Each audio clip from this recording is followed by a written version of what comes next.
Kagaya nga po ng sinabi ko, magaling po ako sa lahat ng bagay. Basta sa pagdating sa pagkatay. Papatayin namin kayong dalawa. Isa ka pa, prima. Hindi ka mapapatawad ng hari dahil sa pag-traitor mo sa angkan natin. Isa ka ba? Maggagamit kang hayop ka!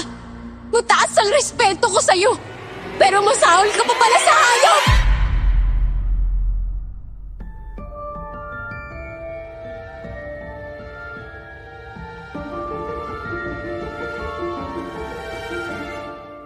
Anak ako ng mahirap, ngunit mayaman na ang pangarap ko sa buhay. Sa murang edad, natuto na akong magnegosyo. Ang perang ginamit ko sa puhunan ay galing sa panalo ko sa sugal. Opo, nagsusugal po ako noon at nagbabaka sakaling manalo ng malaking halaga. Sumang-ayon naman sa akin ang panahon. Nanalo ako sa sugal at itinayo ko ng negosyo. Ang negosyo ko ay magbenta ng karne ng baboy at baka. Magandang araw po sa inyo, Miss Esperanza. Ang kwentong ito ay nangyari noong 24 anyos pa lang ako. Ako nga po pala si Miguel. At ito ang aking kwento. Bago ko simulan ng storya, huwag kalimutang mag-subscribe bilang suporta sa ating channel. Paula, sinabi ko na kasi sa'yo huwag kang maglalaro ng kutsilyo. Ikaw talagang bata ka. Hindi ka nakikinig eh. Kaya tuloy na pala mo, munti ka na matanggalan ng isang mong daliri oh. Kuya! Hindi ko naman po kasi alam na ganun katalim ang kutsilyo na yati. Natural na matalim yan kasi ginagamit yan para kumatay ng baboy. Teka, nasa na ba si Kuya Onyok? Nasa banyo po siya. Kaya pala ikaw na naman ang may hawak ng gamit niya eh. Ibalik mo na yan doon at sumama ka sa akin. Kailangan natin gamutin ang sugat mo. Nandito na ako, Paula. Diyos ko, ang daming dugo sa sugat mo. Ate Juanita naman, bakit mo hinayaan si Paula na pumasok dito banda sa katayan? Sinabihan ko na po kayo na huwag na siyang hayaang makapasok. Eh hindi ko naman alam na lalaruin niya ang kutsilyo. Sinabihan ko na siya pero puro siya opo. Ayun pala, hindi naman sumusunod. Akin ang daliri mo, iha. Sorry po talaga, Kuya Miguel. Hindi naman ako galit. Nag-aalala lang ako sa'yo. Sa susunod, makinig ka sa akin ha. Ang mga gamit dito, hindi nila laruan. Pangkata ito ng mga baboy. Opo. Di ko na po ulitin. Aba, dapat lang. Ay, ayan. Tapos ko nang gamutin ang sugat mo. Halika nga dito, Paula. Alam mo, hindi nagagalit si Kuya sa'yo. Siyempre, nag-aalala ako dahil kapatid kita. Ang swerte mo talaga sa kapatid mo, Paula. Lahat binibigay niya para sa'yo. Inaalagaan at minamahal ka niya ng higit pa sa tunay na kapatid. Oo nga po. Mabait po talaga si Kuya Miguel, no? Kaya nung nalaman ko po na aampunin niya ako, sobrang saya ko po. Para sa akin, hindi kita ampon. Kapatid ang turing ko sa'yo, tunay na kapatid.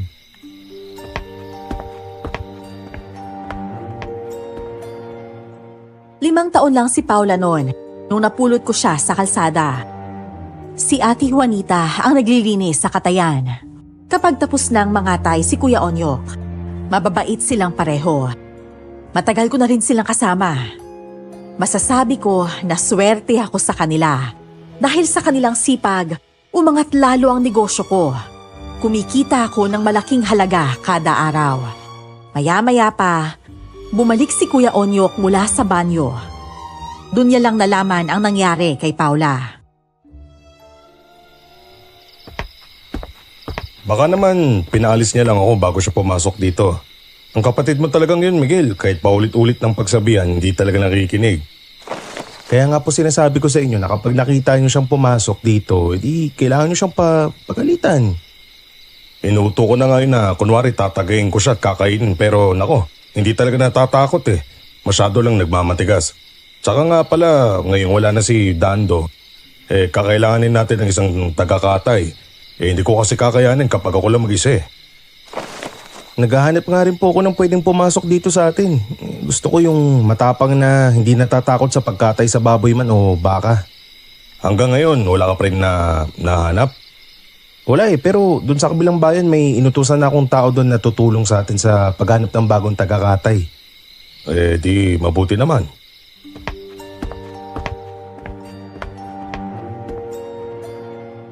Nakita kong napatingin si Kuya Onyok sa dugo ng nasa sahig.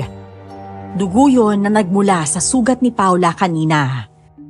Nakita ko siyang namutla at pinagpapawisan. Hindi takot si Kuya Onyok sa dugo ng hayop, pero takot siya sa dugo ng tao. Ayos na ba kayo, Kuya Onyok? Sumama ata yung pakiramdam niyo eh. Ate Juanita! Ate Juanita! Ayos lang ako. Ewan ko ba, kumakatay nga ako ng baboy at baka pero natatakot ako sa dugo ng tao eh. Miguel, anong kailangan mo? Pakilinis naman tong dugo ni Paula na kumalat sa sahig. Oo, sige, sandali lang talaga iho ha. Ito kasing si Paula panayang iyak kasi daw mahapdi ang daliri niya. Ako nang bahala sa kanya mamaya. Alam mo, naguguluhan ako sa'yo, Onyok. Hindi ka nga natatakot sa dugo ng mga kinakatay mong hayop pero takot ka sa dugo ng tao? Ano ba naman yan?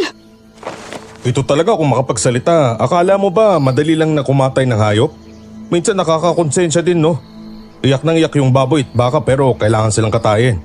Nilalakasan ko lang ang loob ko kasi kailangan ko ng trabaho pero pagdating talaga sa dugo ng tao nanghihina ako. Ay nako, hindi ka pala pwede sa ospital. Kaya nga kahit may sakit ako, hindi rin ako pumupunta ng ospital. Natatakot din ako sa karayom na yan. Baka ata kaya ka nagkakaganyan. Hoy, Juanita, below the belt na yan ha. Hindi ako bakla. May anak ako sa iba't ibang babae. Talaga? May nagpaanak sa'yo?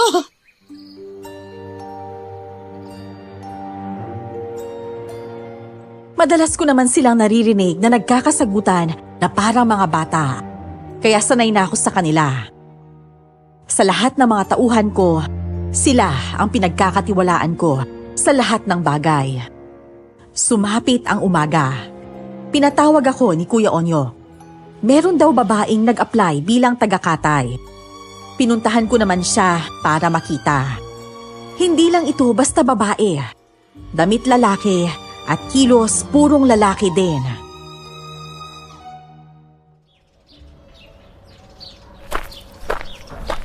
Sigurado ba kayo na mag-a-apply ka bilang tagakatay? Ay nako, oo naman po. Marunong po ako sa lahat ng bagay. Kaya mo kayang kumatay ng isang baboy? Opo. Kagaya nga po ng sinabi ko, magaling po ako sa lahat ng bagay. Basta sa pagdating sa pagkatay. Tanggapin niyo na po ako. Kailangan ko rin po kasi ng trabaho eh. Alam ko, kaya lang parang nagdududa ako sa kakayahan mo eh. Isa kang babae. Kung si Kuya Onyok nga, hirap na katayin ng isang baboy, ikaw pa kaya? Iba din naman po kasi ako sa kanya. Subukan niyo lang po ako. Kung hindi ako marunong o magaling, pwede niyo na po akong paalisin agad. Gusto ko lang sanang malaman kung may karanasan ka na sa ganitong gawain. Dati po ako nagtatrabaho sa palengke. Bilang tagatinda po ng mga karne. Hindi pa naman po ako na nakakatay ng baboy. Pero sa tingin ko po kaya ko naman po.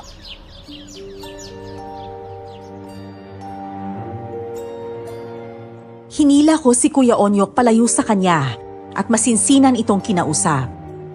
Bilang lalaki, alam ko kung ano ang aming kakayahan. Hindi rin ako babae at kahit astig siyang tingnan, alam ko na hindi siya gaanong malakas. Kuya Onyok, sino naman yung nagsabi sa kanya na dito siya magtatrabaho? Kilala niyo po ba siya? Hindi ko siya kilala. Saka nakikita ko naman na magaling siyang umawak ng kutsilyo na pangkatay. So tingin ko kaya niyang gawin yung trabaho ko.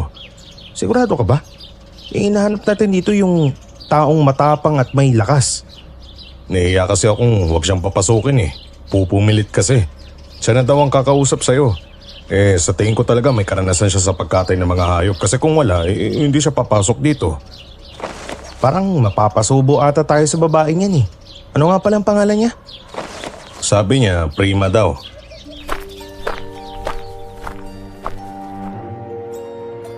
Dumating naman si Ate Juanita. At nang makita niya ang babae, kinausap niya ito. Doon ko lang napagtanto, nakakilala siya ni Ate Juanita. Hindi ka na ba nagtatrabaho doon sa palengke? Hindi na po eh. Umalis na po ako doon. Kasi masyado pong mabunganga yung amo ko eh. Tsaka naisipan ko po na dito na lang po lumipat kasi lalaki po ang amo at binata. Oo, mabait talaga yang si Miguel. Magkakilala po kayong dalawa? Oo. Nagtatrabaho siya doon sa isang babae na binabagsakan natin ng karne. Nakikita kong siyang nagbubuhat. Babae yan ha, pero ang lakas-lakas niya. Para siyang lalaki. Ate Juanita naman. Kung makalalaki naman po kayo sa akin, tunay na babae po ako, no? O siya, pwede ka na magtrabaho dito simula ngayon. Mamaya may kakatayin kang baboy. Gusto kong makita kung paano ako kumatay. Ayan kung ayos lang sa'yo.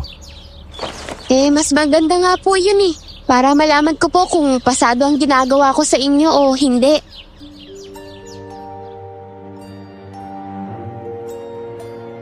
Nang dumating na ang mga baboy, siya ang una kong pinakatay.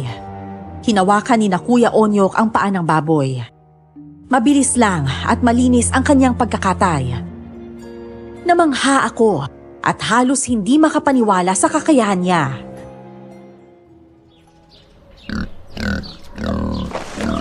Ang galing mo talagang kumatay ng baboy, prima.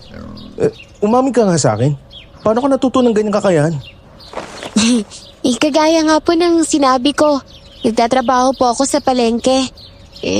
Kahit pa paano po, marunong po akong gumamit ng mga kutsilyo.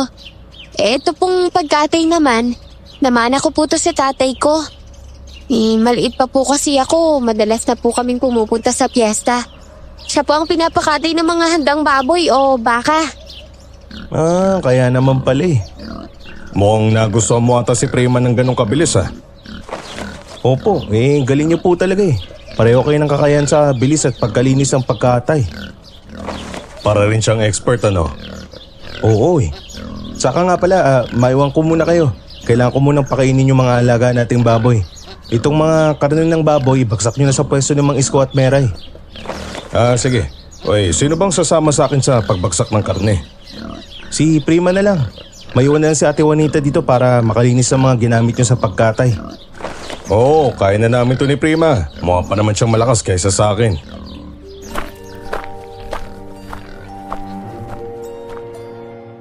Habang nagpapakain ako ng mga baboy, biglang dumating si Paula. Naitanong niya sa akin ang tungkol kay Prima. Nagulat naman ako sa sinabi ng kapatid ko tungkol sa babae.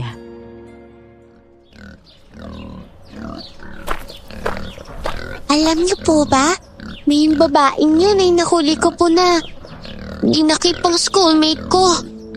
Ano? Opo, nahuli po siya ng mga guro namin. Buti na nga lang po umiyak yung bata eh. Kasi kung hindi po, baka natangay na po siya ng babae. Sigurado ka ba sa sinasabi mo? Opo, sigurado po ako. Kasama pa nga po nang nanghuli ng babaeng yun eh, yung security guard namin. Tatanungin ko nga siya mamaya kung totoo ang sinasabi mo. Opo.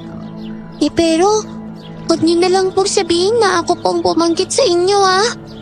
Sige.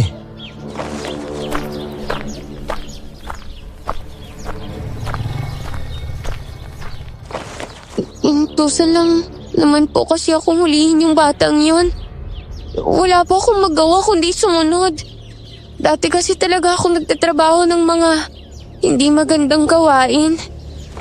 Ano naman ang nagtulak sa'yo para mag-iba ng trabaho? Hindi ko na po kasi masikmura yung pinapagawa nila sa akin eh. Inuutusan po akong pumatay. Kapag pumapalpak naman po ako, mayroong parusa. Ano? Parusa? Gaya ng ano? Sinasaktan nila ako, Miguel eh. Yun, naisipan ko na lang na kumalas sa grupo at magbagong buhay. Ayoko kasing dinidiktahan ako ng kahit sino eh. Nagsisisi ako sa lahat ng mga ginawa ko. Tama yan. Tama lang na umalis ka dun. Hindi naman habang buhay magiging maayos ang pagtatrabaho mo dun eh. Total, magaling ka naman sa pagkatay ng mga hayop. Dito ka na lang. Marangal na trabaho. Hindi mo kailangan pumatay o kumidnap ng mga bata para magkapera. Sa isang linggo na bilang tagakatay si Prima, wala akong mairereklamo sa kanya. Sobrang galing niya sa lahat ng bagay. Masasabi kong dinaig niya sa galing si Kuya Onyok. Isang umaga, kakarating ko lang sa katayan. Nagulat ako nang sumalubong sa akin si Ate Juanita at meron siyang sinabi.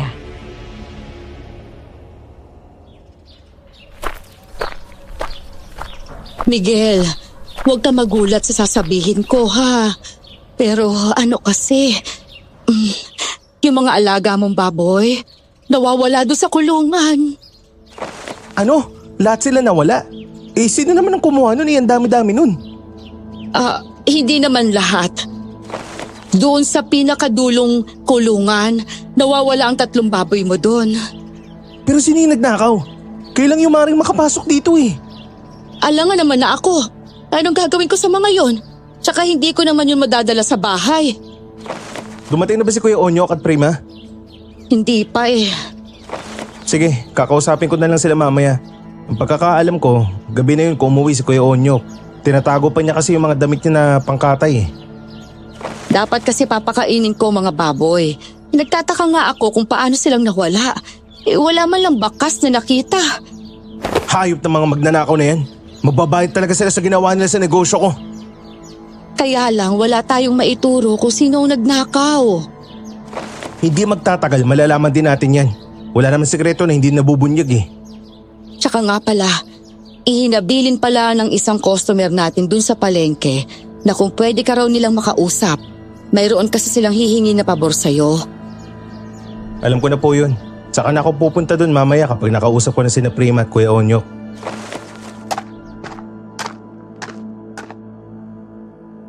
Makalipas ang kalahating oras, sabay na dumating sina Prima at Kuya Onyok. Dinala ko sila dun sa kulungan ng baboy. Nagulat rin sila nang malaman na nawawala ang 3 alaga kong baboy na dapat sana'y kakatayin sa mismong araw na yon. Nauna po kasi ako umuwi kagabi kay Kuya Onyok eh. Kaya hindi ko po alam kung sino po yung may kagagawan niyan. Masala naman ako. Magkasunod lang kaya tayo kagabi. Wala naman kasing kakatayin kaya umuwi na ako ng maaga. Alam mo yan, Miguel? Kaya lang naman po ako nag-uusisa dahil baka naman may napansin ko yung kakaiba kagabi. Hindi ko naman kayo pinagbibintangan. Ang akala ko kasi kami sinisisi mo eh. Nako, hindi po. Sayang kasi yung 3 baboy na yun eh. Meron pa naman akong pinangakuan na babagsakan ng karne dun sa palengke kahapon pa. Ano na pong gagawin natin ngayon? Hindi ko rin alam. Ano na lang siguro, kakatay na lang tayo ng iba dyan kaysa masira tayo sa mga customer natin. Magtatanong-tanong ako sa baryo mamaya kung may nawawala rin silang hayop. Ay naku, nagbagong buhay na rin ako, Miguel. Hindi na ako magnanakaw, no? Tsaka kung magnanakaw man ako, hindi ko kukunin ang mga alaga mong baboy. Maiingi ang mga yun eh. Hayaan nyo na yan, sige na. Ihanda nyo na lang yung katayan. Itinuro ko sa kanila kung aling baboy ang kanilang kakatayin. Umalis ako sa katayan at pumunta ng palengke. Doon ako nakarinig ng kwento. Hindi lang pala ako ang nawalan, kundi marami din. Si Mang Bernie na isa sa mga suki ko ay nakapagkwento rin tungkol sa nawawalang karne na inilagay niya sa tambakan sa isang silid.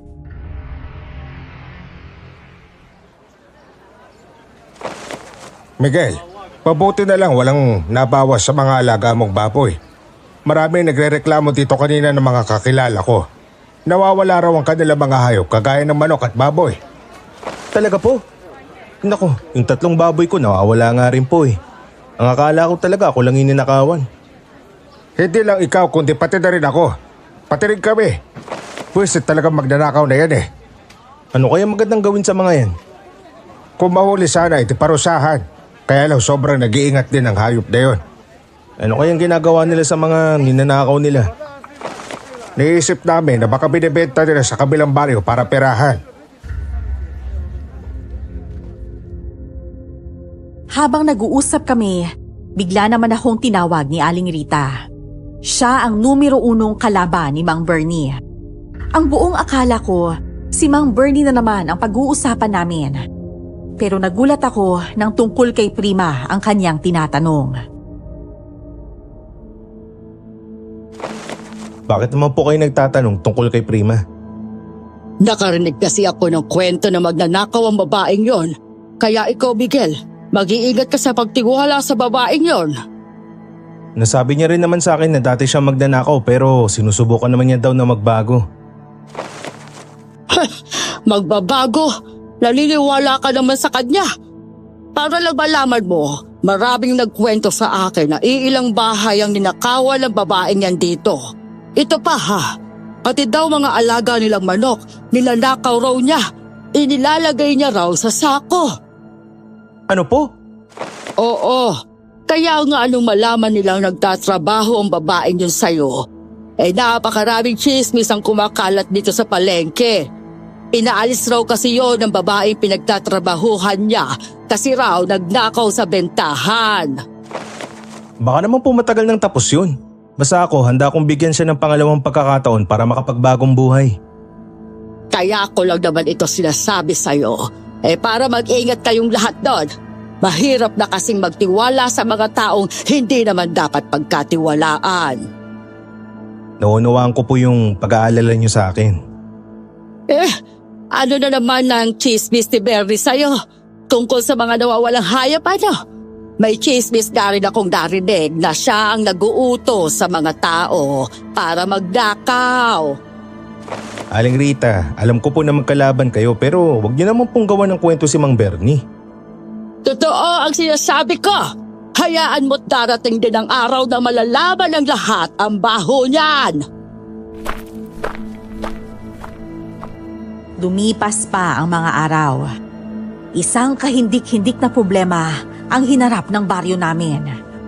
Kung kailan umangat ang aming ekonomiya, saka rin dinapuan ng malaking sakit ang mga tao. Sakit na hindi maunawaan kung saan galing. Yung iba, dahil hindi nila nakayanan, ito ang nagdadala sa kanila sa kamatayan. Isang umaga, habang nasa katayan, pinag-usapan namin ang tungkol sa mga nangyari.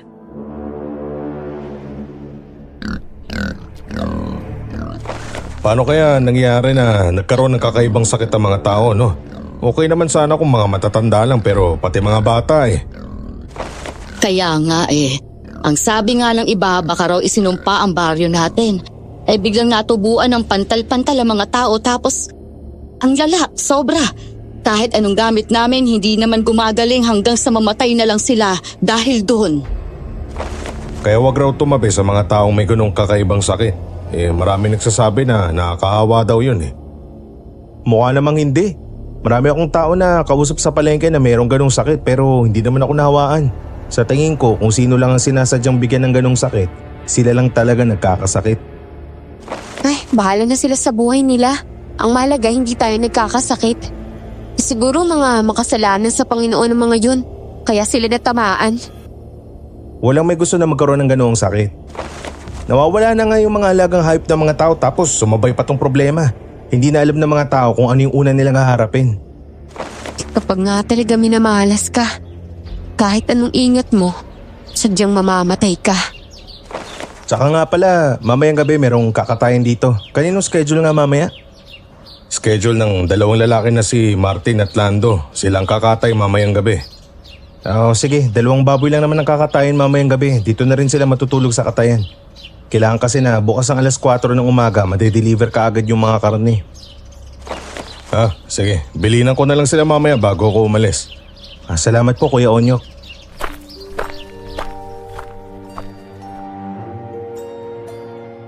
At dahil marami ang namatay sa baryo namin, kaliwat kanan ang binitawan kong pera para makatulong sa mga kabaryo ko. Kahit papano, natuwa naman sila. Alam naman naming lahat na hindi kami makakaasa sa bayan. Umuunlad ang baryo dahil sa pagkakaisa ng mga tao. Sumapit ang gabi. Nasa bahay na kami ng kapatid ko at nagpapahinga. Bigla kong naalala ang perang naiwan ko sa kaha doon sa Katayan. Paula, ayos lang ba sa'yo kung balikan ko muna yun? Ang pera kasing yun, papadala ko pa sa bayan bukas para ipambili ng mga gamot. Kaya lang po kasi. Gabi naman na eh. Baka po kasi mapanto pa kayo sa daan. Ito talagang kapatid ko, napakamaalalahanin. Huwag ka mag-alala, walang mangyayaring masama kay kuya. Kailangan ko lang talagang balikan yun para may maihatid ako kay Kap bukas. Nangako pa naman ako sa kanya. Sama niyo na lang po ako. Wag na, maiwan ka na lang dito. Nandito naman ang kasambahay natin. Doon ka na lang muna sa kwarto niya, ha? Ay, sige na nga lang po.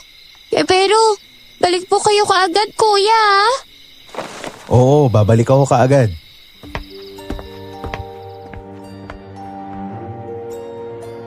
Dali-dali akong umalis ng bahay para pumunta sa Katayan.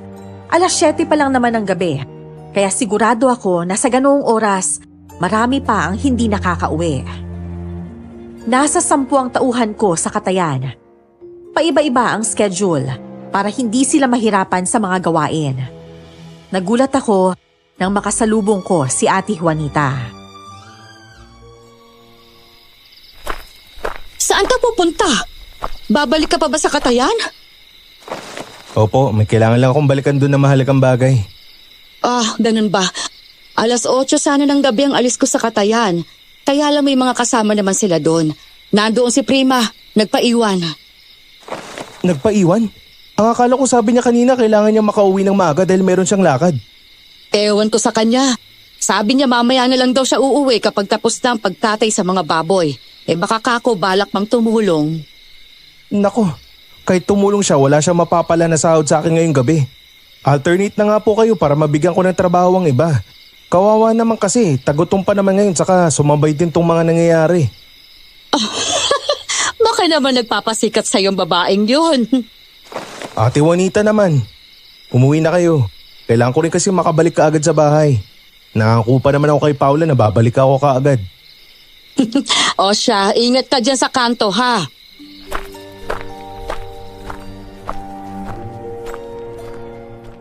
Nagmadali akong naglakad papunta sa Katayan ko. Sa labas, naririnig ko ang malakas na iyak ng mga baboy.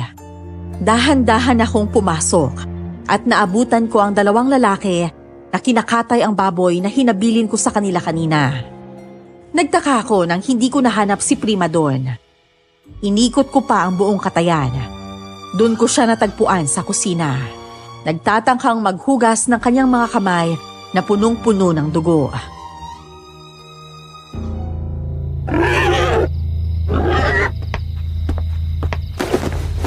Prima? Ay, sus Joseph. Miguel, nandiyan ka pala. Oo, nandito nga ako. Bakit punong-puno ng dugo yung mga kamay mo? Ano nangyari sa'yo? Tumulong kasi ako sa kanila sa pagkatay. Tumulong ka?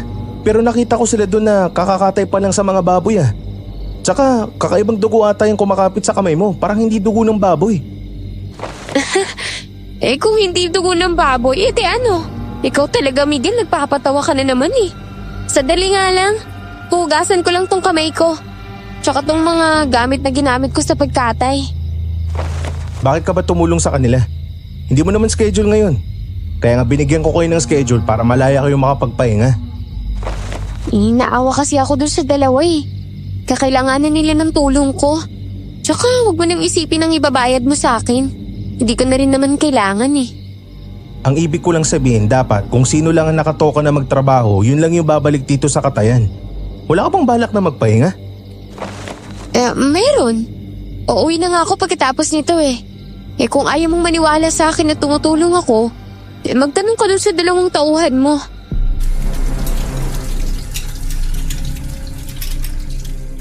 Hindi ko alam kung bakit hindi ako kumbinsido sa pinaliwanag sa akin ni Prima. Nang makaalis siya, kinuha ko ang ibang gamit na mga patalim at itinago yon sa lugar na ako lang ang nakakaalam. Sumapit ang umaga. Tinanong ko si Kuya Onyo kung alam ba niyang nagpaiwan si Prima sa Katayan.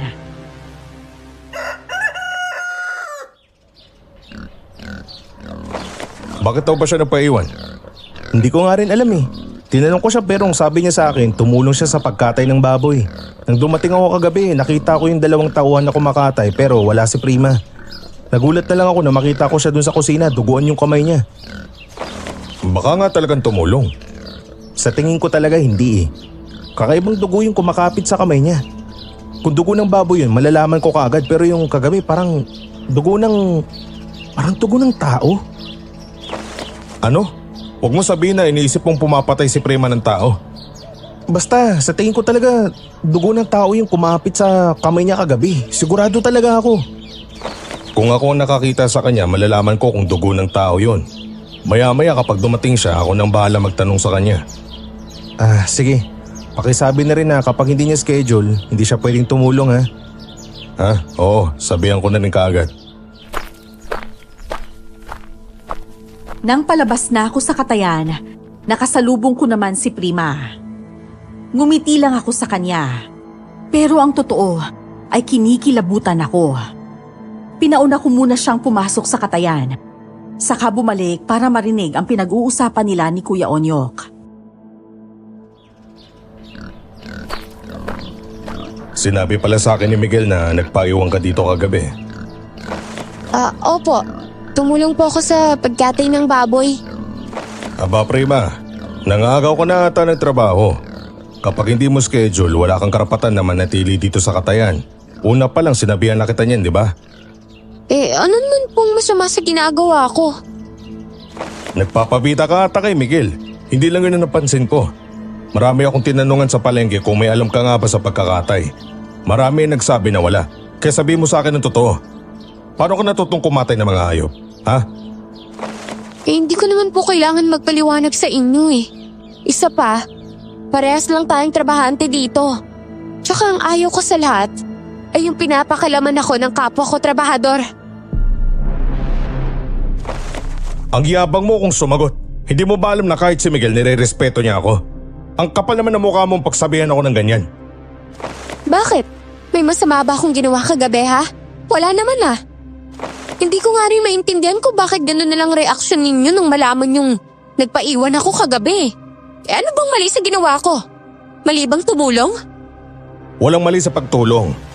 Ito tatapatin na kita. Hindi magkakaganyan si Miguel kung wala siya napansin na kakaiba sa'yo. Ang sabihin mo, bukod sa pagtulong, may iba ka pang dahilan kaya ka nagpaiwan dito. Ay, ewan ko sa inyo. Mga praning nga talaga kayong lahat. Hanggang isang araw, pumunta na naman ako sa palengke para kamustahin ang mga customers ko. Naabutan ko ang grupo ng matatanda na nag-uusap tungkol sa sinaunang nilalang. Sa pagkakataong yon, nagulat na lang ako na magkasundo na sina Mang Bernie at Aling Rita. Lumapit ako sa kanila para makinig sa kanilang pinag-uusapan.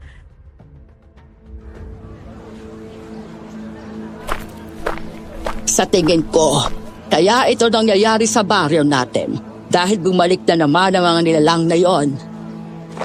Tama ka. Ganito umaangat ang ekonomiya natin, bumabalik sila sa kakaibang dahilan. Sinaunang nilalang? Oo, Miguel. Mga aswang na harimondon. Sila ang sinaunang aswang na lumayas dito sa baryo. Lumipat sila sa ibang bayan para dun maghasik ng lagim. Ang kwento pa doon, kaya sila tumigil at nawala dahil marami na silang napatay. Itong mga senyales ngayon ay senyales din noon. Nagkakasakit ang mga tao at nawawala ang mga alagang hayop. Sila ang kumukuha para may makain sila. Pinapatay nila ang mga tao sa pamamagitan ng sakit. Meron na bang nakakita na bumalik sila? Sa tingin ko, kaya sila nandito dahil balak na naman nilang mangyanggaw. Nabalitaan nata nila na umaangat na naman ang baryo natin. Gusto nilang makayanggaw ng mga taong may pera nang sa ganon yumaman ang kanilang angkan. Ano ba kasi yung mga harimundo na yan? Sila ay malalakas na aswang. Makakayanggaw sila sa pamamagitan ng kanilang laway at dugo. Bigla akong kinilabutan ng mga sandaling yon. Sa buong buhay ko, Ngayon lang ako nakarinig ng kwento tungkol sa ganong nilalang. Lumipat kasi ako sa baryo. Hindi talaga ako taga doon, kaya wala akong alam sa kanilang nakaraan. Kung may nais kang maunawaan, magtanong ka kay Onyok. Marami siyang alam tungkol sa mga nilalang na yon. Aling Rita, baka naman po nagkamali lang kayo ng hinala. Hindi kami pwedeng magkamali. Naranasan na namin ito noon. Hindi sila aalis hanggat wala silang nayayanggaw.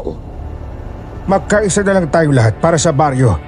Huwag nating hahayaan na masakop na naman ng mga harimon doon sa pangalawang pagkakataon ng lugar natin. Pero ano ang magagawa natin, Bernie? Sa ngayon, nagmamanman na ang mga opisyalis ng baryo sa paligid. Gusto nilang malaman kung tunay nga na bumalik ang mga harimon doon pero wala pa silang ebidensya na nahanap. Kung sakali ba na meron, gagawin natin ang lahat para maprotektahan ang baryo laban sa kanila. Opo, dapat lang po talaga na magtulungan tayo para sa baryo natin. Handa rin akong tumulong. Hindi ko rin alam kung ano yung may tutulong ko pero gagawin ko ang lahat para sa baryo. Ang mga aswang na harimon doon ay magagaling niyang magbalat kayo. Kaya nila magpanggap na kaibigan mo, pero ang totoo niyan, sila pala ang mga kalaban. Nagaan yung tao din ba sila? Oo, tao sila na nagiging aswang na harimon doon sa tuwing sasapit ang 6:00 ng gabi. Alam kong maling manghusga, pero hindi ko napigilan ang sarili ko na sa tuwing gabi, sinusundan ko si Prima kapag umaalis siya sa katayan. Sinasama ko pa ang kapatid ko para lang malaman ko ang sikreto niya.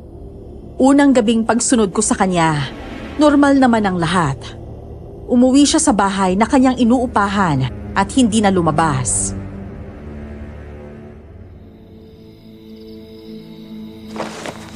Kuya, bakit po ba natin sinusundan yung babaeng yan? Huwag mo pong sabihin sa akin na may gusto ka sa babaeng yan, ha? Ano? Hindi ko siya gusto, no? Mas lalaki pa nga siya sa akin eh. Kaya paano ko magugustuhan? May gusto lang akong tuklasin sa kanya. Kaya po ng ano?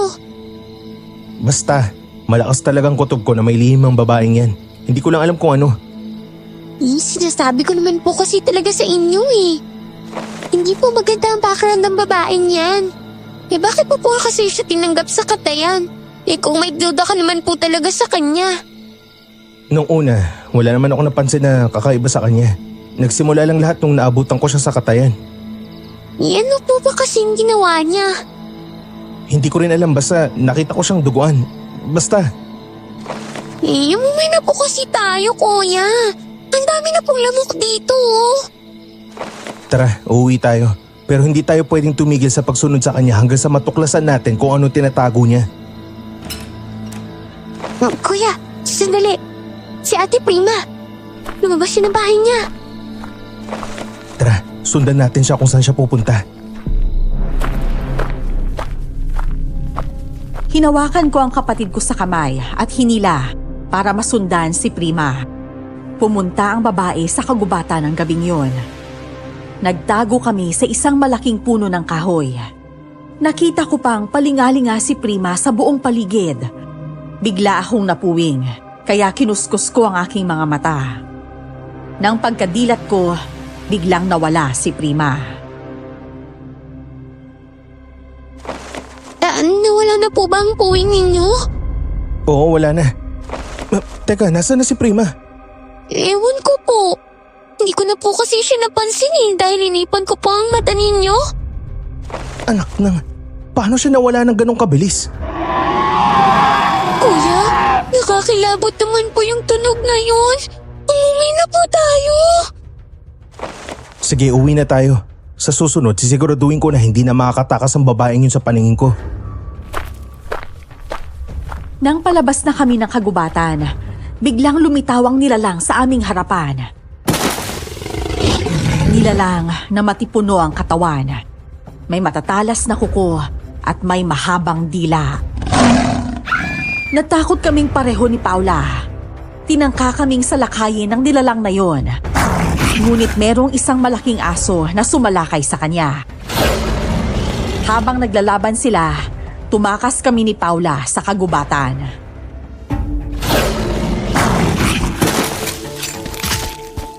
Kuya, ano bang nilalang yun?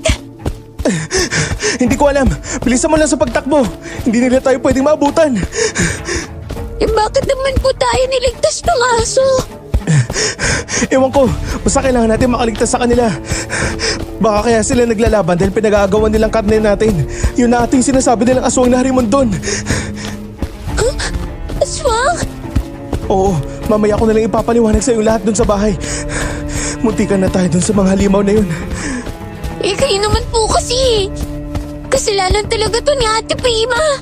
Kung hindi natin siya sinundan, hindi po tayo makakakita na nakakatakot na nilalang na yun.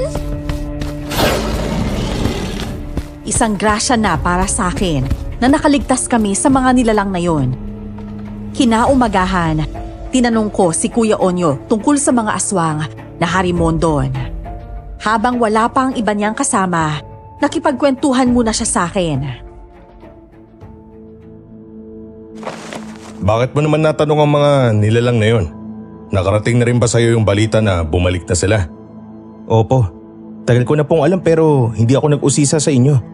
Kagabi po kasi may nakita kami ni Paula na isang matipunong tao. Mahahaba yung kanyang mga kuko at dila. Siya ba'y isang aswang na harimondon? Oo, ganun nga ang wangis nila pero paano kayo nakakita ng ganun? Basta sa kagubatan. Ang akala ko nga mamamatay na kami ni Paula. Mabuti na lang merong malaking aso na dumating. Nang sasalakayin na kami ng nilalang, biglang sinugaban ng aso kaya hindi niya kami nasaktan. Lumalabas na nga sila. Sa tingin ko meron silang natitipuhan na yang gawin.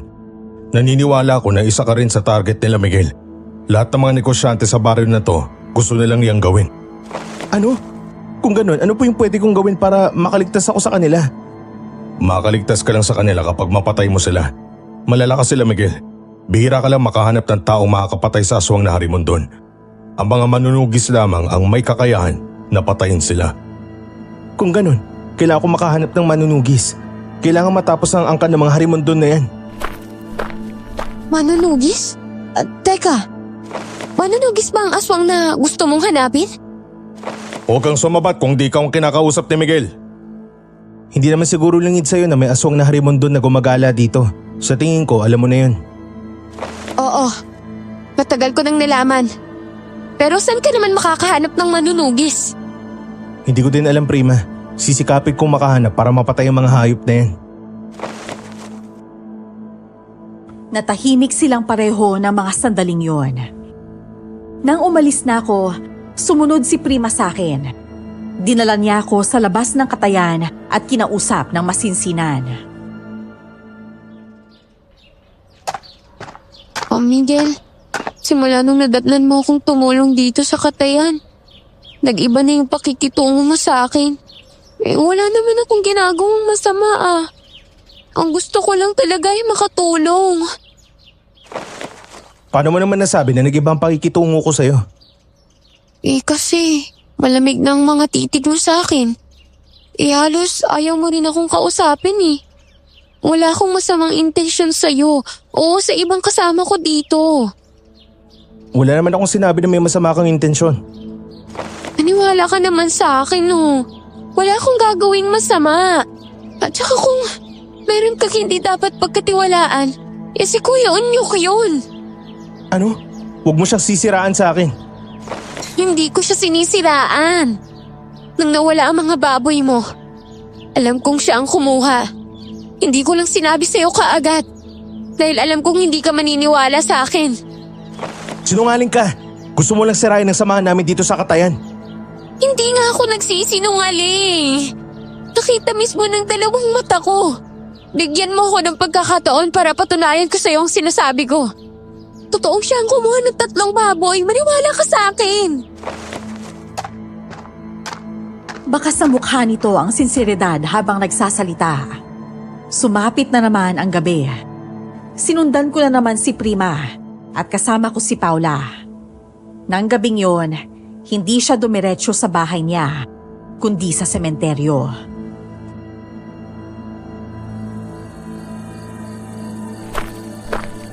O teka po, kuya. Ano po kayang gagawin ni Ate Prima sa simenteryo? Sa ganitong oras, hindi ko rin alam kung anong gagawin niya doon. Dito na natin malalaman kung anong sikreto ng babaeng yan. Sana nga po talaga malaman na po natin yung sikreto niya eh.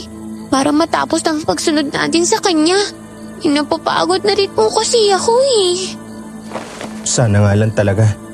Alam ko na may masamang balak ang babaeng yan kaya niya sinisiraan yung iba niyang kasama sa katayan. Huwag na lang po kasi kayong maniwala sa kanya. Oo, pwede naman din pong magpanggap na lang kayong naniniwala. Ayun na siya. Magmamasid lang tayo dito.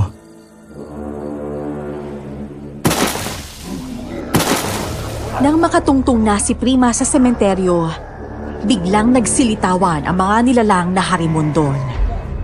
Napakapit si Paula sa braso ko sa sobrang takot. Lumapit kami ng konti sa kanilang kinaroroonan at narinig namin ang kanilang usapan. Teka, hindi po ba? Ganyan ang klase ng nilalang na nakita natin doon sa kagubatan? Oo, pero anong ugnayan ni Prima sa kanila? Ang tanong ko, kung bakit siya nakikipagkita? Sa tingin ko po, kampi nila si Ate Prima. Tama ka. Sabi ko na nga ba niloloko tayo ng babaeng yan eh. Inuuto niya ako. Anong balak niya sa katayan ko? Bakit siya pumasok dun? Para po ata yung gawin kayo eh.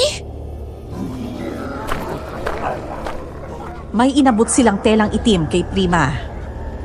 Alam kong may nakabalot dun sa loob na kung anong bagay. Mabilis naman na tinanggihan ng babae ang bagay na yon. Hindi ko yan kailangan. Kagaya nga ng pangako ko sa inyo. Gagawin ko kung ano ang dapat kong gawin. Siguraduhin mo lang na hindi ka papalpak. Meron ang nagdududal sa pagkatao mo, Prima. Umayos ka para hindi ka nila mahuli. Hindi nila ako mahuhuli. Matagal ko nang ginagawa ang bagay na to. At wala pang nakakahuli sa akin. Gagawin ko kung ano ang ating kasunduan. Dapat lang. Isa lang ang pinanggalingan natin kaya dapat isipin mo na magparami pa tayo. Palagi ko naman pong iniisip yun eh. Kailangan lang natin magparami. Hindi para manghasik ng kasamaan, kundi para mas lalo pang lumago ang angkan natin. Tama ka. Yan ang gusto ko sa'yo dahil hindi mo ako binigo.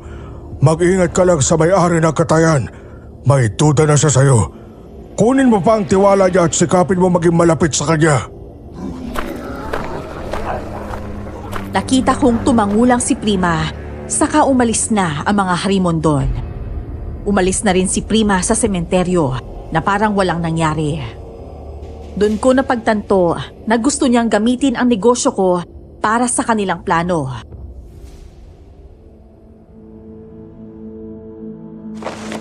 Teka, ano pong plano ninyo? Kayong alam niyo na po ang pagkatao ng babaeng yan.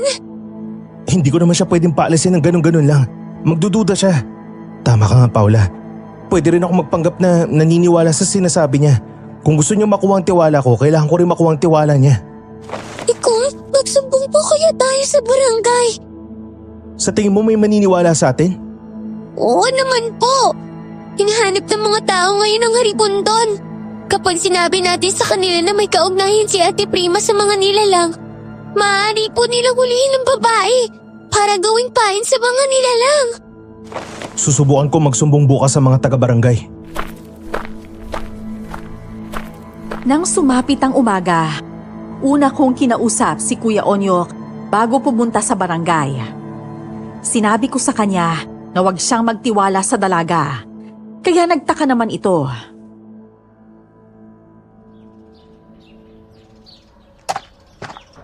Ano ba ang dahilan at parang natatakot ka kay Prima? Basta po, huwag lang po kayong magtiwala ng husto sa kanya. Mahirap na, baka may plano siyang hindi maganda sa inyo. Kaya ko ang sarili ko. Saka isa pa, madalas akong may hawak ng kutsilyo. Sa tingin mo ba, hindi ko siya tatagayin kung sakaling pagtangkaan niya ako? May kailangan lang akong isiwalat sa kapitan at sa mga tanod. Tukol saan, Miguel? Basta, sa ako nasasabihin sa inyo ang lahat kapag natapos ko na silang makausap sa barangay.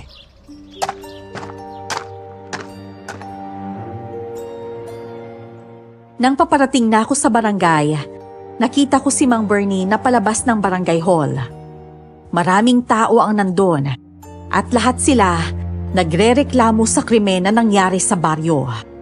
Marami na kasi ang namatay na taong nagkasakit at patuloy pa rin ang pagkawala ng mga hayop.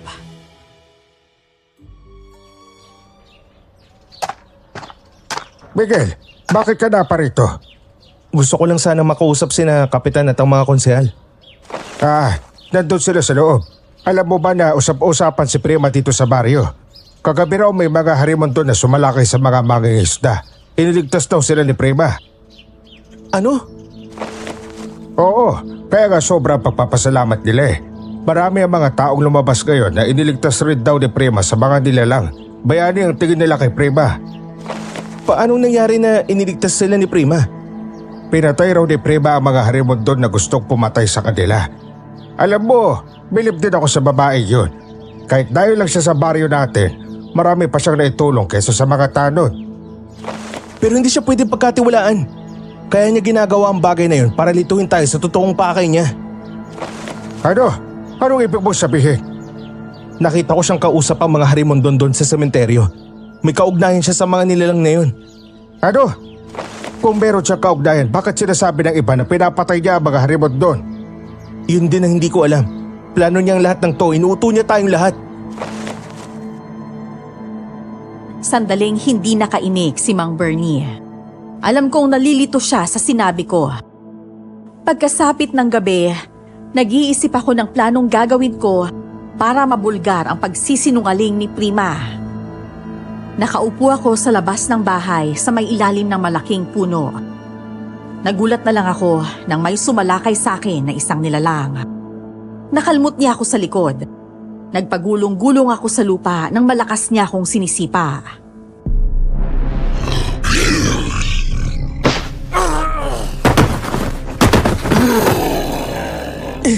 Hayop ka! Tigilan mo ako! Umalis ka dito, hayop ka!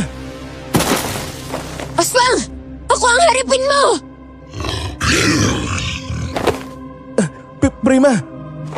Hindi mo siya maaaring patayin hanggat buhay pa ako! Pipigilan ko kayo sa mga binabalak ninyo! Kakalimutan ko na mula ako sa inyong angkan! Prima, ikaw! Alam kong kakampi ka niya, kaya huwag ka nang umastang bayani! Umangil ang aswang at tinapakan ang dibdib ko. Napangiwi ako sa sobrang sakit. Mabilis pa sa kidlat na sinalakay nito si Prima. Nakailag naman ang babae. Nakita kong kinuha ni Prima ang kutsilyo na pangkatay at tinagayon sa leeg na harimon doon. Napatay niya nga ito ng ganun kabilis.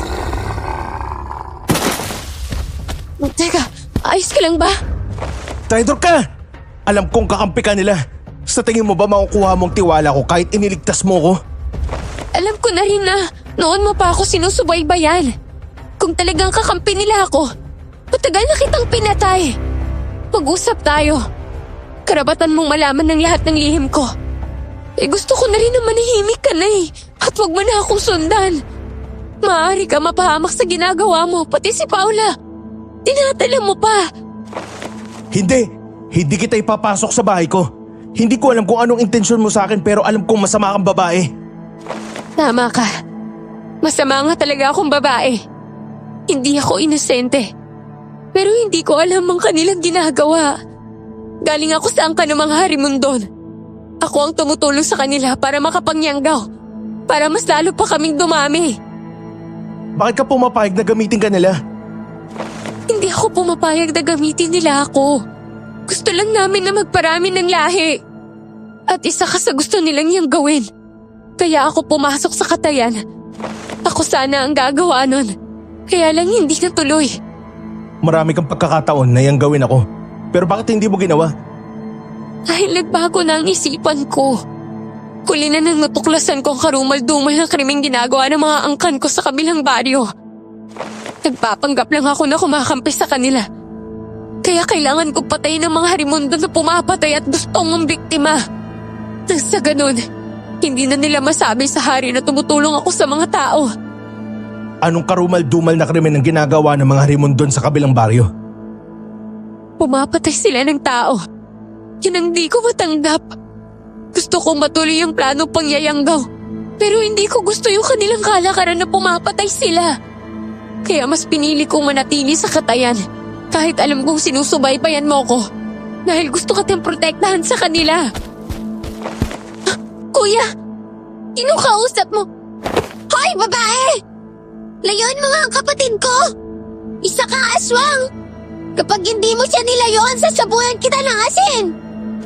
Teka, hindi ako masamang tao. Ayan, bagay lang yan sa'yo! Teka, bakit mo ako sinabuyan ng asin? Loko ka talagang bata ka! Walang nangyari kay Prima nang dampian ng asin ang kanyang katawan. Isang patunay na hindi siya isang aswang. Napatingin ako sa katawan ng Harimondon na natalsikan ng asin. Unti-unti itong natunaw at naging abo.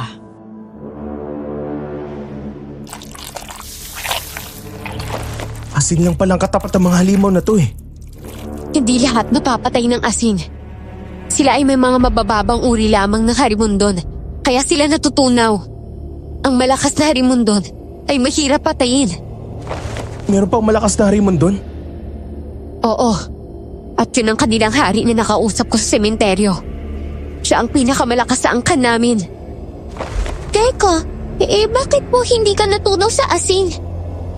Yun ay dahil hindi naman ako aswang.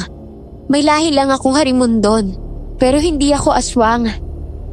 Kuya, huwag ka nga po magpaniwala sa kanya. Hindi siya nagsasabi ng totoo. Ay, ano ka ba? Nagsasabi ako ng totoo, Paula. Miguel, may mahalaga tayong bagay na dapat pag-usapan tungkol kay Paula. Ano naman yon? Hindi niya pwedeng marinig kung ano. Tayo lang dapat ang makakaalam ng usapan. Sa pagkakataong yon, pinapasok ko na sa loob ng bahay si Prima. Si Paula naman, pinapasok ko rin sa kwarto. Nagulat ako nang isiwalat niya sa akin ang totoong pagkatao ng batang inampon. Kahit naman tumakas o magtago ka, mahanap ka pa rin nila eh.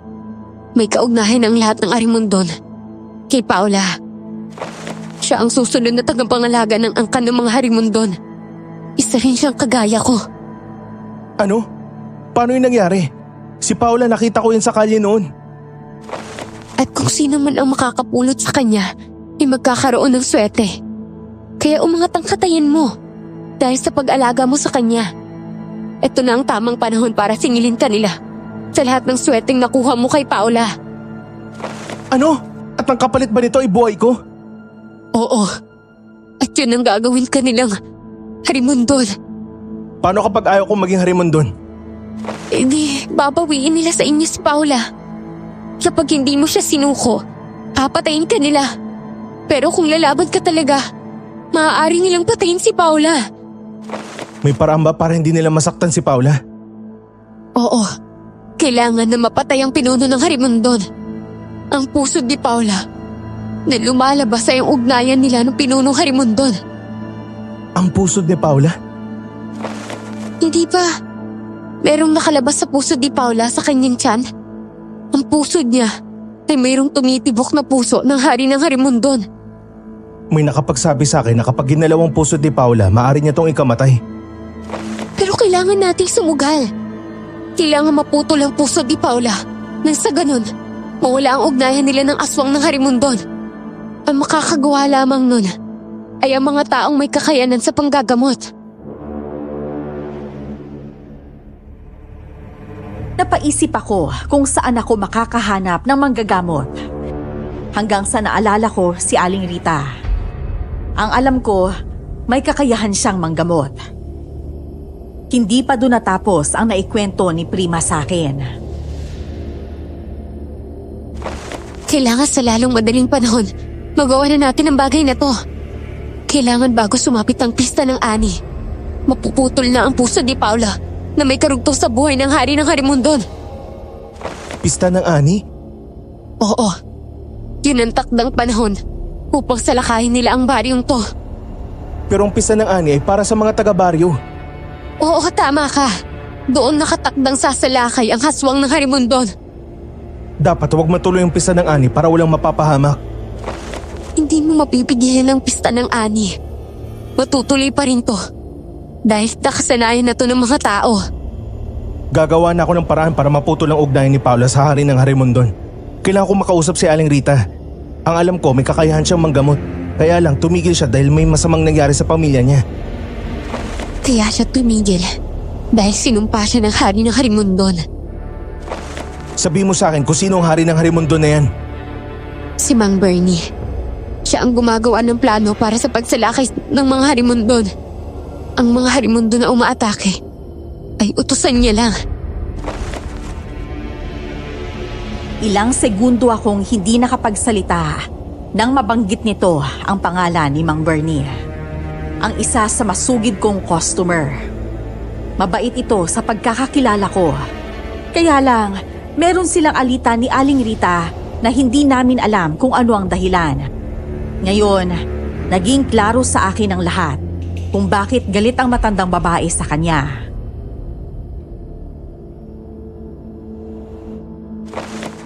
Kailangan kong puntahan si Aling Rita ngayon. Baka may maitulong siya sa atin. Pero mag-iingat ka lang ah. Magdadala lang ako ng pangontra para kung sakaling may sasalakay sa akin, may ilalaban ako. Oh, kailangan ko din mag-ikot sa buong baryo. Alam kong sasalakay ang ibang Harimondon ngayong gabi. Sige, patay mo sila, Prima. Hadangan mo ang kanilang plano. Kaya ko sila pinapatay. Para kapag dumating ang pista ng ani, konti na lang ang kailangan natin patayin. Tumango naman ako kay Prima at kaagad na rin akong umalis ng gabing yon. Pumunta ako sa bahay ni Aling Rita. Nadatnan ko ang matandang babae na may sinasaboy na bigas sa labas ng kanilang bahay. Aling Rita! Miguel, ano ginagawa mo dito? Gabing-gabi na eh. Delikado nang lumabas, lalo na at may gumagalang mga Harimondon. Nandito po ako para humingi ng tulong. Ay, pumasok ka sa loob ng bahay. Doon tayo mag-usap. Hindi po ba dati kayong manggagamot? May magagawa ba kayong tulong para kay Paula? Dati ako manggagamot, kaya lang wala akong kakayahan na ngayon. Ano bang tulong ang hinihingi mo para kay Paula? Ang pusod ni Paula. Wala na akong magagawa sa pusod ni Paula. Galing siya sa angkan ng mga Harimondon. Gusto mo man o hindi, ay babawiin nila ang batang yon. Alam niyo po lahat? Pero ang sabi ni Prima, may paraan pa daw para hindi nila makuha si Paula sa akin. Kailangan putulin yung puso niyang nakalabas sa tiyan. Ayaw ko nang makialam sa mga problema na yan, Miguel. Dahil po ba natatakot kayo sa mga Harimondon? Nang dahil sa mga Harimondon, ay nawalan ako ng pamilya. Nangako ako na kahit anong mangyari, hindi na ako makikialam sa kanila. Akong dahilan kung bakit sila lumaya sa baryo na ito noon.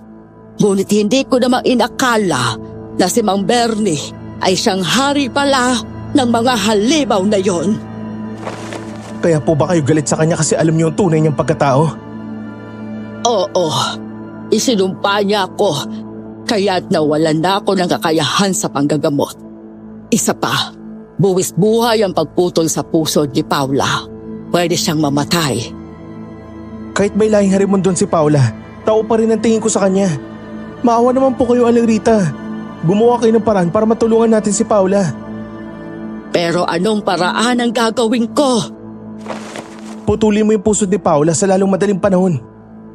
Papatayin ako ng mga Harimondon kapag ginawa ko yun. 10 taon lang si Paula. Wala siyang alam sa kanyang pinanggalingan. Hahayaan niyo bang makuha siya ng mga halimaw na yan? Sandaling natahimik si Aling Rita at napaisip. Alam kong naguguluhan siya kung ano ang kanyang gagawin. Nawala na rin ako ng pag-asa nang malakas siyang bumuntong hininga. Kung ayaw po ninyong tulungan si Paula, ayos lang po sa akin. Lalabanan ko ang mga Harimondon na yan para protektahan si Paula. Ipapahabak mo ang buhay mo dahil lang sa batang yon. Para sa akin, kapatid ko na talaga si Paula. Ang ugnayan ng Haring Harimondon sa pusod ni Paula ay hindi siya mamamatay hanggat nabubuhay ang bata.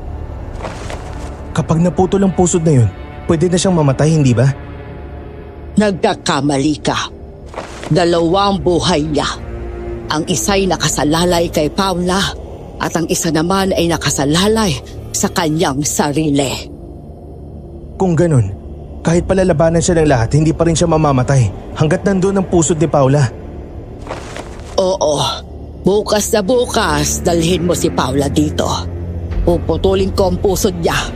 Ang usapan na ito ay tayo lang ang nakaalam.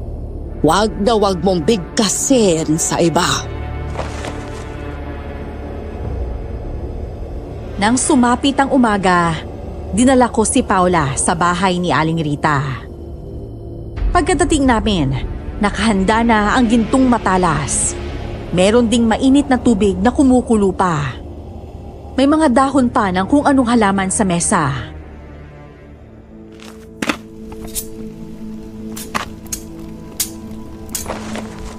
Kuya, ano pong gagawin natin dito? Ipapatanggal natin ang pusod mo. Oh, edi masakit po yan. Talagang masakit, Paula. Pero hindi mo rin ito mararamdaman. Paiinumin kita ng langis na pampatulog. Kaya lang, hindi ako sigurado kung magiging ligtas ka. Sa makalawa, pista na ng ani. Sasalakay na sila. Kaya mo yan, Paula. Magagawa natin to. Natatakot po ako. Huwag kang matakot. Nandito lang naman ako eh. Hindi kita pababayaan. Ginagawa ko to para sa'yo. Tandaan mo yan. Pero kuya, kamamatay ko po to. Kapag ganyan ang iniisip mo, talaga mamamatay ka. Kailangan mo isipin na matapang ka. Tatanggalin ang pusod mong yan dahil ikaw ang habol ng mga masasamang nilalang. Gusto mo bang makuha ka nila sa akin? Hindi po. Yun naman pala eh. Kung ayaw mo makuha ka nila sa akin, sumunod ka na lang kung anong gusto ko, okay ba? Alanganing tumango si Paula sa akin. Nagsimula ng magdasal si Aling Rita ng Latin. Pinainom niya ng langis si Paula at pinahiga ito sa papag na nasa loob ng bahay. Lumabas ako para hindi makita kung ano ang ginagawa niya sa kapatid ko. Hindi ko inaasahan na makikita ko doon si Kuya Onyok sa labas na parang naghihintay sa akin.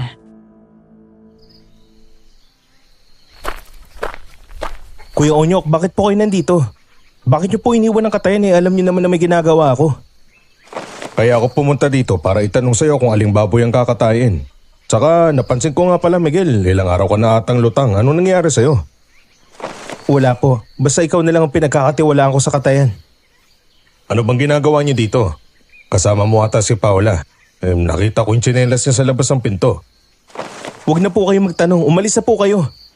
Kung alin doon ang may pinakamalaking baboy, yun na lang yung katayin niyo.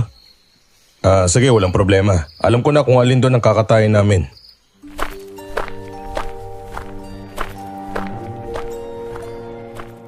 Kaagad siyang umalis pagkatapos naming mag-usap.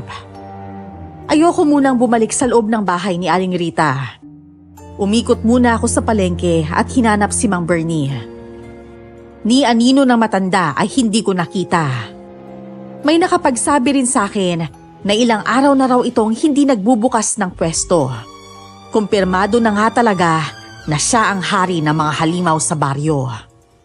Gabi na nang makabalik ako sa bahay ni Aling Rita. Hindi pa rin nagigising si Paula, kaya kinabahan na kami ng babae.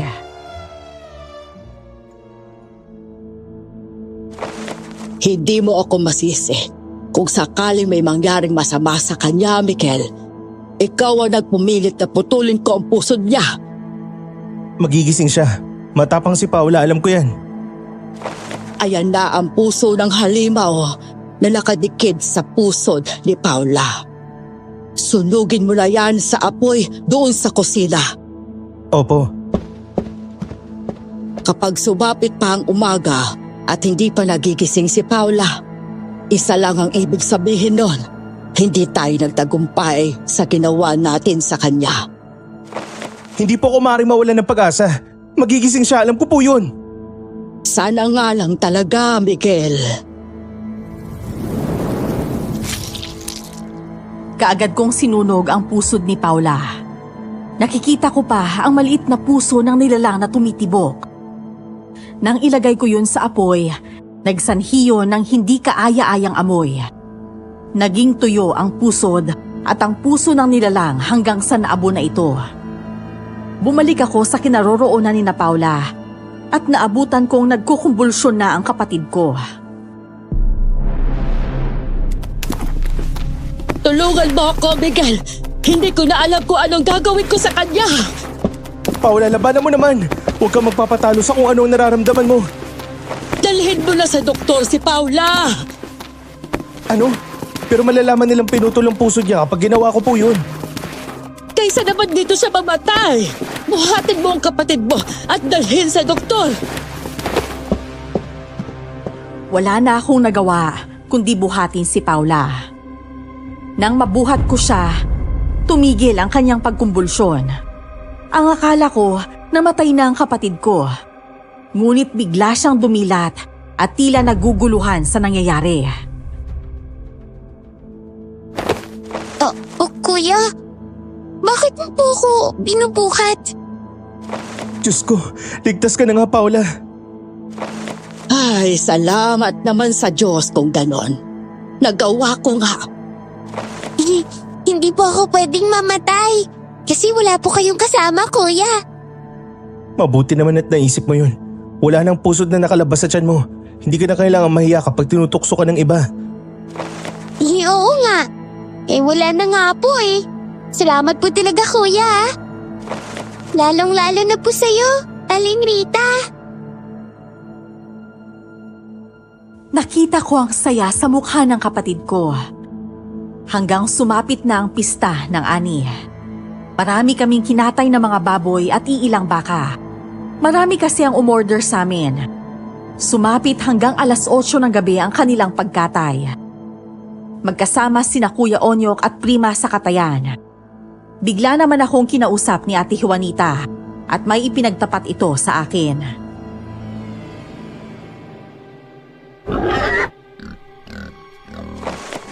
Alam mo ba si Onyok, may plano siyang masama sa'yo. Ano po?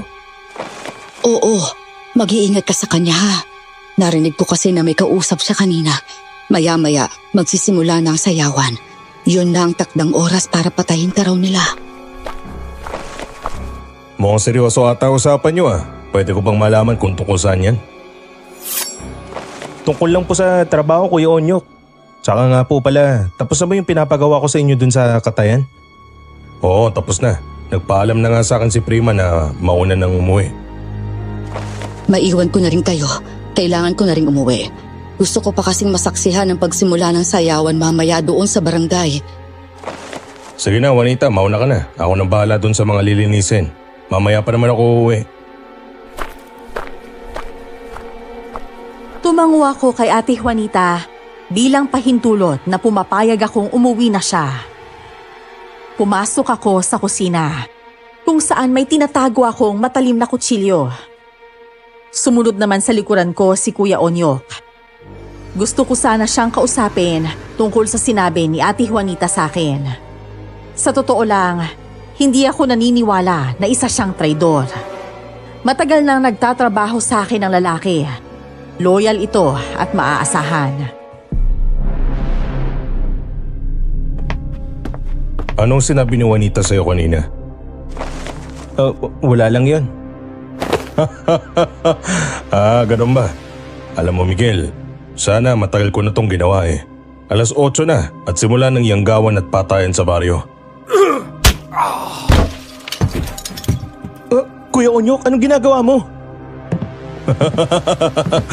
Hanggang ngayon, hindi mo pa rin ba nauunawaan? Isa akong aswang narimon doon. Ako ang tagabantay ng mga kilos ni Paula simula noon. Kaya ka nga nila natuntun dahil sa akin. Walang iya ka! Ipinagkatiwala kita! Sinabi ko bang pagkatiwala mo ko, magiging isa ka na rin sa amin, Miguel. May kinuha siyang itim na bato sa kanyang bulsa at sinakal niya ako. Kusang bumubuka ang bibig ko dahil sa lakas ng kanyang pagkakasakal. Doon na unti-unting nagbago ang kanyang anyo. Naging matulis ang kuko, mapupula ang mga mata, at naging maskuladong tao na may nakakatakot na itsura.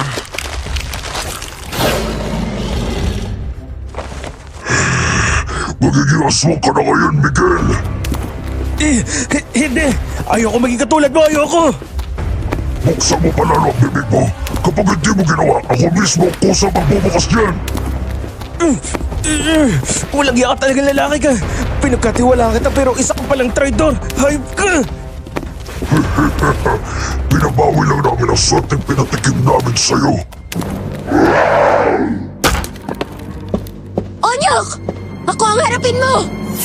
Papatayin rin kita kagaya ng pagpatay ko sa kapwa mo, Harimundon! Anong ginagawa mo dito, Prima? Hindi ba inutusan na kitang pumulong ka sa pagyanggaw doon sa baryo? Simula ngayon, wala na akong susundin na Harimundon! Kalaban niyo na ako! Ganun pala, ha? Binalik ni Kuya Onyok sa kanyang bulsa ang itim na bato at sinalakay si Prima. Dali-dali akong bumangon. Sobrang sakit ng ulo ko na hinampas niya ng isang matigas na bagay. Hinawakan ko ang ulo ko. Dumugo yun. Napangiwi na lang ako sa sakit. Kinuha ko ang kutsilyo sa aking pinagtataguan at hinanda. Narinig ko na may mga nilalang pang dumating sa labas ng katayan. Miguel! Nandito na silang lahat! Lalaban ako sa inyo, mga hayop kayo! Papatayin namin kayong dalawa. Lalong-lalo ka na, Miguel. Isa ka pa, Prima. Hindi ka mapapatawad ng hari dahil sa pag-traidor mo sa angkan natin. Isa ka pa! Maggagamit kang hayop ka! Para sa angkan ng halimot mo ng ginagawa mo, walang gumagamit sa'yo. Naglaban sila ni Prima. Nakarinig ako ng malakas na pag-untog ng nilalang sa may pader. Natakot ako ng mga oras na yon. Pumasok ang 3 Harimundon sa loob ng katayan. Dumukot ako ng asin at sinaboy sa kanila. Isang pangyayari na hindi nila inaasahan. Dumating na ngayon ang pinuno ng mga Harimundon. Galit na galit ang kanyang aura at gusto nang pumatay ng tao. Sinabi ko na nga ba may pagbabago sa'yo, Prima. Titraitor mo ang buong angkan ng Harimundon. Isa ka pa! Maggagamit kang hayop ka! Mataas ang respeto ko sa'yo bilang nakakatandang Harimundon. Pero masahol ka pa pala sa hayop! Marami ka palang pinatay sa kabilang baryo! Ano naman kung pumapatay kami? Mga aswang kami at hindi tao. Wala sa usapan natin kung pumatay kayo ng tao! At sino ka para pagsabihin ako ng ganyan? Ang mga magulang mo ay mababang uri lamang ng mga nilalang. Ako lang ang dapat na mag-utos at magsabi sa'yo ng ganyan. Sumalakay sa akin ang iba pang Harimundon. Ang Haring Harimundo naman ay sumalakay kay Prima. 2 Harimundon na malalakas ang kalaban ni Prima. Kaya hindi ko alam kung magagawa niya itong patayin. Lingid sa kaalaman ng mga nilalang, marami akong baon na asin at bawang sa bulsa ko. Nakasuot kasi ako ng 6-pocket short. Pinuno ko yun ng asin, bawang at luya. Mga walang iya kayo! Susunugin ko kayong lahat! Akala nyo ata hindi ko na pinaghandaan ang pangyayaring to. Alam ko darating kayo dito sa katayan para patayin ako. Pinuno, may bawang asin at bawang si Miguel. Nasusunog ang mga kasama natin. Talagang uubusin ko itong mga kasama nyo. Ito pa mga animal. Lasapin nyo ang alat ng asin. Ikaw ang bahala kay Prima. Papatayin ko lang ang lalaking yan. Huwag kang magkakamaling lumapit. Sasabuyan kita nito. Marami pa akong baon na asin at bawang. Ano akala mo sa akin, mahina? Kahit anong saboy mo pa, Hindi mo ako mapapatay ng asin at pawang mo! Mabilis na umatake sa kinaroroonan ko ang matandang Harimondon. Buong lakas niya akong tinula, kaya nauntog sa semento ang likuran ko at ulo. Kinalmot niya ako sa dibdib at mukha. Hinawakan niya ako sa leeg at inangat sa ere, sabay hagis nito sa akin sa loob ng katayan. Gumulong-gulong ako sa sahig.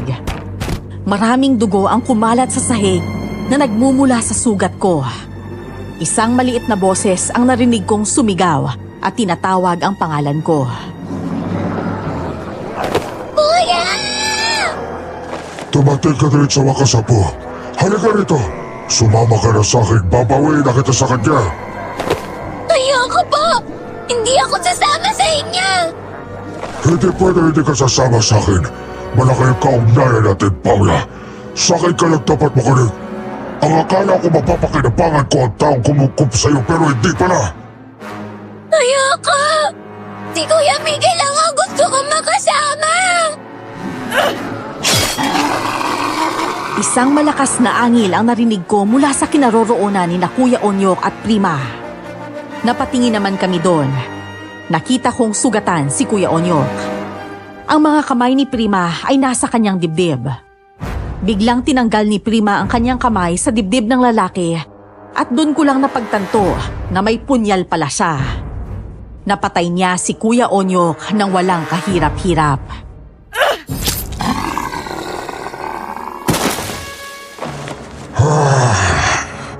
Pinatay mo si Onyok. Mga Harimondon, sukulit sila lahat at patayin. Bernie! Lalaban na rin ako sa'yo! Tandito kayo, babae ka. Oo! Babauwiin ko lang ang lakas ko na kinuha mo! Miguel! Gamitin mo ang punyal na to! Itarak mo sa dibdib ng hari ng Harimondon na yan! Hinagis niya sa kinaroroonan ko ang punyal. Mabilis akong bumangon at pinulot yon. Kahit sobrang sakit ng likod ko at ng mga sugat ko, pilit ko pa ring iniinda para lang malabanan ng aswang na Harimondon. Nang naghahanda na naman siyang umatake sa akin, kumimkim ako ng asin. Mabilis pa sa kidlat ang paglutang ng Haring Harimondon. Hindi ko siya namalayan, kaya nagawa niya akong kalmutin. Natumba ako sa sahig. Pakiramdam ko, ako lang talaga ang gusto niyang mapatay. Nagulat naman ako nang hinampas ni Aling Rita ng kung anong bagay ang aswang. Napaangil ito at humarap sa matandang babae. Hindi ka na pala natatabla na manunggal, ha? Pero dito, sigurado akong sunog yung mukha mo! Hindi! Ano yun? Sinabi mo sa akin ang abdi ng mukha ko! Katas lang naman dyan ang manunggal at ng holy water. Ano? Masarap ba sa pakiramdam? Mamatay ka na ngayong gabi! Hindi niyo ako mapapatay! Tunay nga na matagal ka mamatay kahit anong gawin sa'yo. Matagal talaga akong mamatay. Walang makakapatay sa akin. Sige, saksakin mo pa ako kung gusto mo. Ipapakita ko sa'yo kung hanggang saan ang kaya ko. Maubusan ka na lakas sa pagsaksak sa akin. Ganun ha? Pues, ito pa para sa'yo.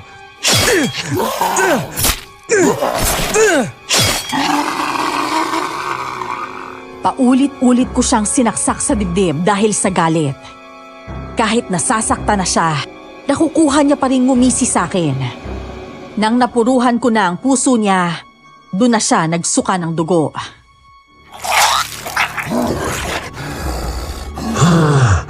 Hindi mo ako mapapatay. Paano mo naman nasabi na hindi kita mapapatay ha? Dahil ba sa puso ni Paula? Para lang malaman mo, wala nang puso ni Paula. Matagal na namin tinanggal yun. Kung nakapaganda ka sa laban na to, nakapaganda din naman ako. Walang makatanggal sa puso niya dahil maaari niyang ikamatay. Paula, halika rito. Ipakita mo sa kanyang wala na ang pusod mo! Ito po, hindi na ako mula sa angkan ng Harimondon. Kahit kailan, hindi ko po matatanggap na lolo kita. Isa kang masamang nilalang. Pati ako ginamit mo pa para matuloy ang plano mo.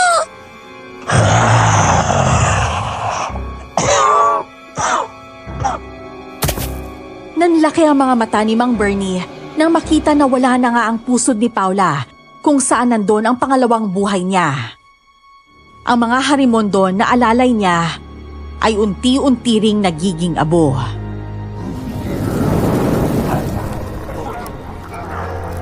Kahit anong gawin mo, hindi niyo matatakbuhan ni Prima ang inyong kapalaran.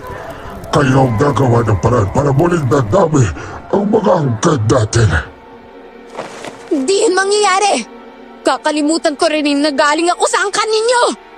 Ang akala ko pa naman matalino kayo. Pero nautakan ka ni Miguel. Kahit gaano ka katuso, darating din ang araw na pagbabayaran mo ang mga ginawa mo. Babalik ako at sisingilin ko kayo sa... Kahit anong gawin mo, hindi ka na makakabalik. Sisiguraduhin ko yun.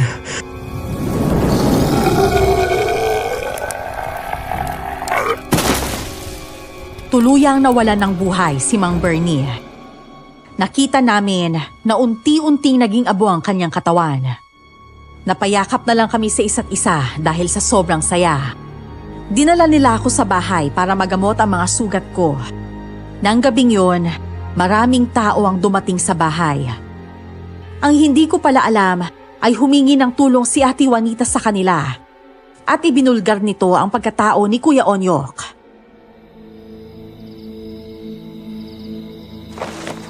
Patawarin mo talaga ako, Miguel.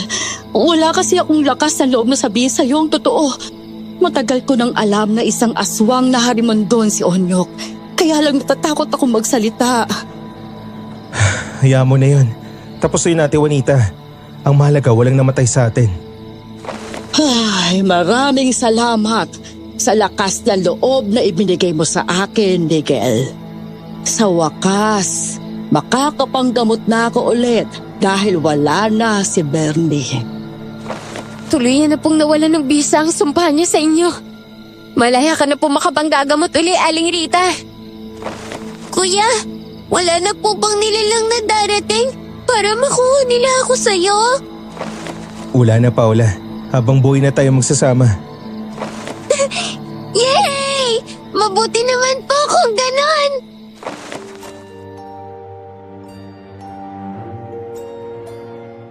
Sumapit ang ilang araw.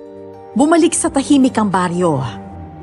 Ngunit mahirap para sa mga tao na kalimutan ang mga bangungot. Nakakapanibago na wala na si Kuya Onyo. Pero kailangan kong tanggapin na ang taong pinagkatiwalaan ko ay isa palang traidor at kalaban. Si Prima na ang pinagkatiwalaan ko sa katayan at si Ate Juanita naman ang kanyang katulong.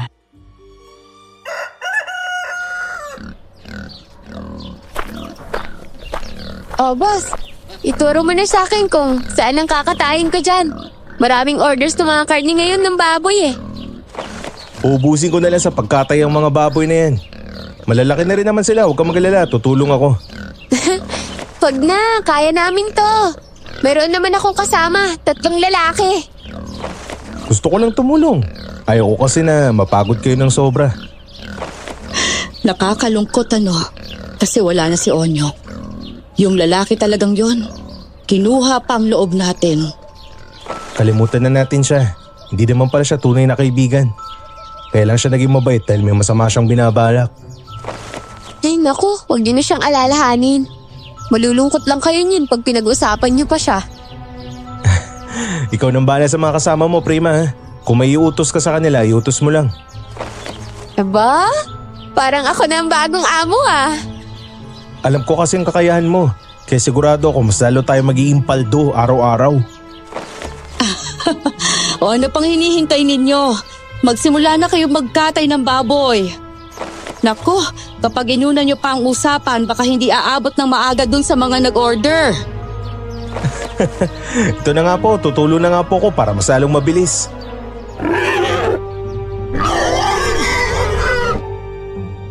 Pagkatapos ng pangyayaring yon, bumalik sa tahimik ang baryo. Mas lalo pang umunlad ang ekonomiya ng bayan namin. Sa tulong ni na Prima at Ate Juanita, nagkaroon pa ako ng ibang pwestong katayan sa bayan. Sa kasalukuyan, naninilbihan pa rin sila sa akin. May kanya-kanya na kaming pamilya at mga anak. Si Paula ay lumaki na maayos at naging ganap na doktora. Hindi mawawala sa kanilang dugo ang angkan ng Harimondon. Ngunit para sa akin, hindi sila halimaw na dapat katakutan. Ang halimaw ay siyang gumagamit ng kapangyarihan para makapaslang ng tao at ang mga sakim. Hanggang dito na lang po ang aking kwento. Maraming salamat at more power sa inyong channel.